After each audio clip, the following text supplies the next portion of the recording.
Norma, obrigada. Oi, obrigada. Boa tarde a todos. Tem uma apresentação para passar.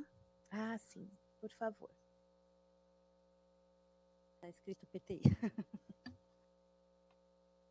A PTI é uma doença autoimune rara. A sigla é púrpura trombocitopênica idiopática, que é como ela foi batizada há cerca de 80 anos atrás. Mas esse nome foi mudando ao longo do tempo, depois virou púrpura trombocitopênica imune, e há pouco tempo, há cerca de 10 anos, teve um consenso internacional que rebatizou a doença para trombocitopenia imune, porque nem todo paciente tem a mancha roxa, depende de como a doença se apresenta. E a palavra púrpura, que era o nome da doença, vinha por conta desse sintoma. Então, para incluir também os pacientes que não apresentam esse sintoma, a doença foi rebatizada para trombocitopenia imune. É uma doença rara autoimune, que afeta as plaquetas do nosso sangue. Então, basicamente, a gente tem glóbulos vermelhos, brancos e plaquetas no sangue, e 2 deles estão brigando. Basicamente isso. Nossas células de defesa param de reconhecer as plaquetas como partículas do sangue e começam a atacá-las. Então, a plaqueta ela faz parte da nossa coagulação. Então, quando você não tem plaquetas, a sua coagulação está afetada e você tem sangramentos. É uma doença hemorrágica. Por ser uma doença hemorrágica, em alguns casos, ela é considerada uma doença grave. Para passar, como é que eu passo a apresentação? Você consegue me dar o mouse? Tem que parar, tem que voltar.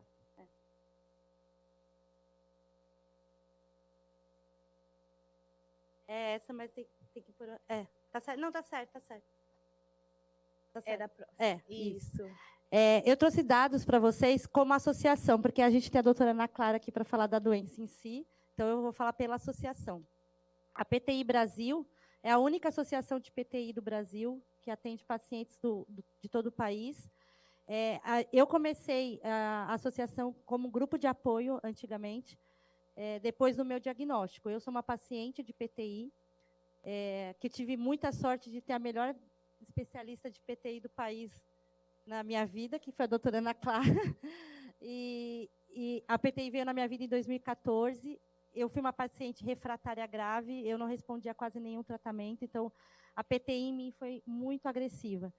E eu me senti muito sozinha quando eu tive esse diagnóstico, porque realmente eu nunca tinha ouvido falar da doença, não conhecia ninguém com a doença, não achava nada sobre a doença em português, no Google, uma coisa simples. E foi aí que eu comecei o trabalho com os grupos de apoio. Primeiro foi um grupo de apoio, depois virou associação, porque eu percebi que eu precisava trazer informação sobre PTI para os outros pacientes que eu encontrei pela internet. Eu encontrei muita gente. A gente hoje é cerca de 5.500 pacientes só numa das redes sociais, mais 1.200 em outra rede social.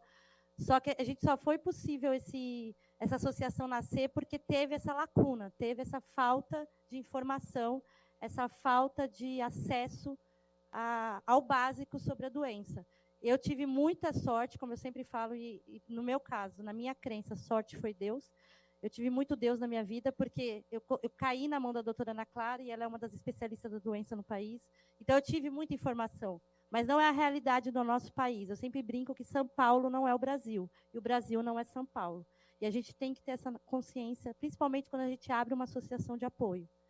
Então, o trabalho que a gente faz hoje com a PTI Brasil levou a gente muito longe. Hoje, a gente é membro da Aliança Rara, que é uma aliança que tem mais de 90 associações e grupos de apoio de doenças raras do Brasil. Eu estou na diretoria da Aliança Rara, eu faço parte da coordenação, e também sou embaixadora do Brasil na Aliança Internacional de PTI. A gente tem uma aliança internacional global, são mais de 27 países, e só tem 2 da América do Sul, é o Brasil e a Argentina. Então, eu orgulhosamente falo que eu represento a América Latina inteira quando eu vou lá fora, nas reuniões. Eu falo pelo Brasil, mas eu falo por todos da América Latina, porque eu também recebo paciente e demanda de outros países. Pelas redes sociais, a gente acaba atendendo gente do Chile, Venezuela, Colômbia, Paraguai, Uruguai, e acaba atendendo de Portugal, porque Portugal não tem uma associação de PTI, então os pacientes de Portugal vêm até mim. E a gente acaba trabalhando por todos que a gente consegue. Quem chega, a gente atende. Pode passar o slide? Aqui é só os números que eu trouxe. Como associados, nós temos 212 pacientes associados e registrados. Então, esses pacientes, a gente tem todos os dados médicos, tratamentos que estão em uso, tudo certinho. Mas são quase 7 mil pacientes que a gente atende no país. Nós não temos uma estatística fechada de PTI, porque a gente não tem esses dados no país. Tem uma estimativa por conta da estimativa que tem no mundo. Então, a gente entende que tem entre 15 mil a 50 mil brasileiros com PTI. Como é uma doença que você tem e pode entrar em remissão, mas não tem cura, então você pode ter, ao longo da vida, vários episódios de PTI na sua vida. Uma pessoa que nasce com PTI, ela tem PTI até morrer. Independente de ela estar em remissão ou não, ela está com PTI. Então, esse número é muito flexível. A gente imagina que possa ser cerca de 50 mil pacientes, mas a gente não tem essa estatística. Temos que trabalhar também em relação aos registros médicos de doenças raras, que eu acho que é uma lacuna muito grande no nosso Sistema Único de Saúde. Pode passar. Os maiores desafios dos pacientes hoje é a demora no diagnóstico. Quem diagnostica a PTI é o hematologista. Hoje a gente tem cerca de 6 mil hematologistas no país, é um número muito baixo. Eu tenho ciência que, se eu não me engano, no Acre tem 2 hematologistas no estado inteiro para atender todo o estado do Acre. Rondônia, se eu não me engano, são 3. Então, estamos falando de estados que são importantes. Rondônia é um estado grande, Roraima também. Roraima, se eu não me engano, tem 2. Então, a gente tem uma demora de diagnóstico. Por quê? Por ser uma doença rara, ela não é facilmente diagnosticada por clínicos gerais, ou ginecologistas ou pediatras, que são quem recebem os pacientes na unidade básica de saúde. E um dos projetos que a gente tem na associação é levar essa informação para as UBSs. A gente está começando um projeto aqui em São Paulo e no ABC, e a gente quer expandir para o país todo, porque a gente sabe que quem recebe o paciente sangrando com hematoma é o pediatra, quando é criança, e é o ginecologista, quando é mulher, ou o clínico geral. E eles não têm conhecimento básico para encaminhar para o hematologista. O que a gente quer é o encaminhamento. Chegou no hematologista, o hematologista vai saber o que fazer, mas o paciente nem chega no hematologista. Então, no nosso Sistema Único de Saúde, a gente tem que lutar também por isso, por esse acesso. A gente tem a falta de acesso a medicamentos mais eficazes. Hoje a gente tem um PCDT da PTI, graças a Deus. A gente tem um protocolo clínico de diretrizes terapêuticas. Tem 4 anos que ele foi atualizado, antes da pandemia começar, mas ele está desatualizado, ele já foi atualizado, desatualizado, vamos dizer assim, porque foi incorporado apenas um medicamento do que a gente já tinha registro aqui. A gente já tinha mais 2 medicamentos possíveis de serem incorporados que não foram. E esse medicamento incorporado, ele é uma tecnologia mais recente, ele tem cerca de 15 anos, e ele é muito eficaz porque ele tem pouco efeito colateral, que é uma coisa que não se fala na doença rara, nem se preocupa com isso, que é a qualidade de vida do paciente. Não adianta ter o tratamento se o tratamento não vai trazer qualidade de vida, vai piorar a vida do paciente. Então, esse medicamento que a gente conseguiu incorporar com muita luta lá, contra o parecer da Conitec, ele é muito bom, hoje ele é muito eficaz, mas ele não é sucesso absoluto em todos os pacientes. A gente precisa de outras opções. Enquanto os pacientes não têm acesso a isso, eles são escravos dos corticoides e todos os efeitos colaterais que o corticoide traz.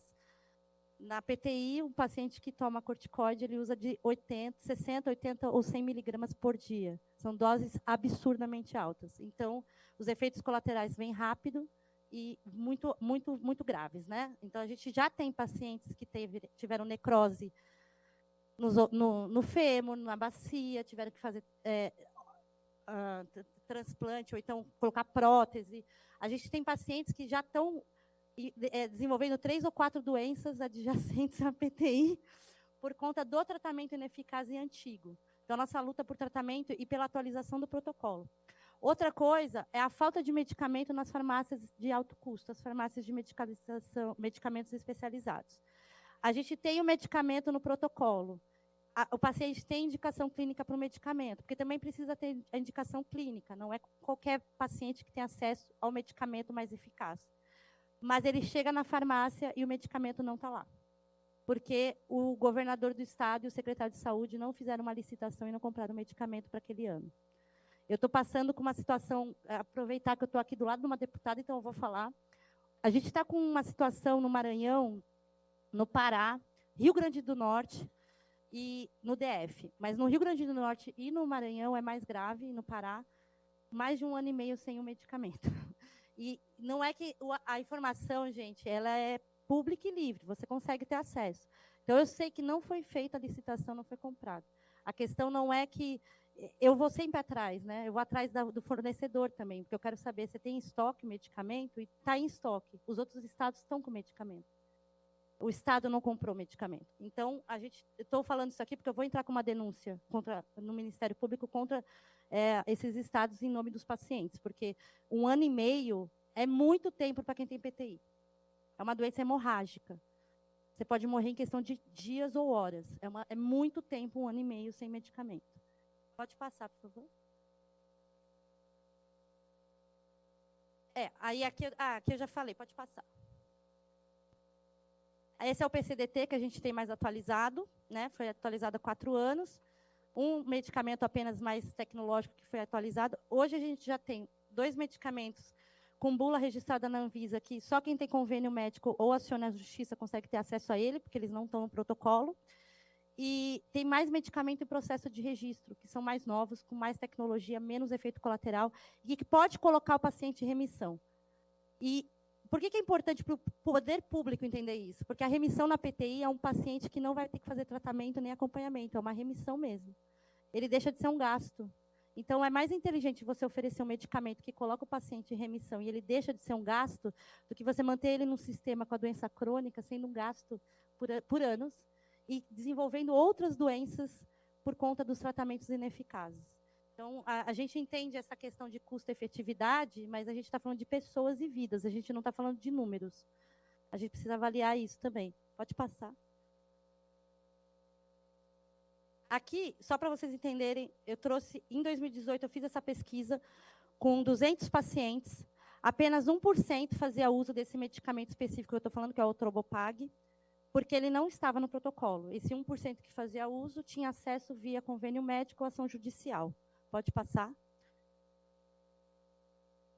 Hoje, ele já faz parte do protocolo. Ele é na barrinha ali, é o segundo medicamento mais utilizado pelos nossos pacientes. Então, a gente passou de 1% para 27% de pacientes utilizando esse medicamento. São 27% de pacientes que conseguiram voltar a trabalhar, voltar a estudar, ter filho, ter uma qualidade de vida. Então, é um impacto muito alto em questão de 6 anos. E foi uma pesquisa que eu fiz assim com os pacientes da associação, de forma bem informal. Eu nem fui atrás de fazer uma super pesquisa científica. Se eu fizesse, com certeza os números seriam até maiores, para vocês verem como que uma decisão de incorporação pode mudar a vida de muita gente. Pode passar. E aí eu estou falando, né, que só foi possível, né, por causa da atualização, e que é muito triste constatar que os pacientes que ainda possuem um protocolo de tratamento com 20 anos de atraso. É urgente a gente lutar por políticas públicas para os pacientes com doenças raras e graves, como a PTI. Claro que todo paciente com doença rara merece a luta, mas eu estou defendendo a bandeira dos graves também. A gente não tem meses para esperar. A gente não tem. Eu estou aqui, a gente está em maio, eu já enterrei 5 pacientes esse ano. E eu falo que eu perdi, porque, para mim, eles são a minha família. 2 crianças. Então, assim, de 5 pacientes, 2 crianças, que morreram em 1 mês de diagnóstico.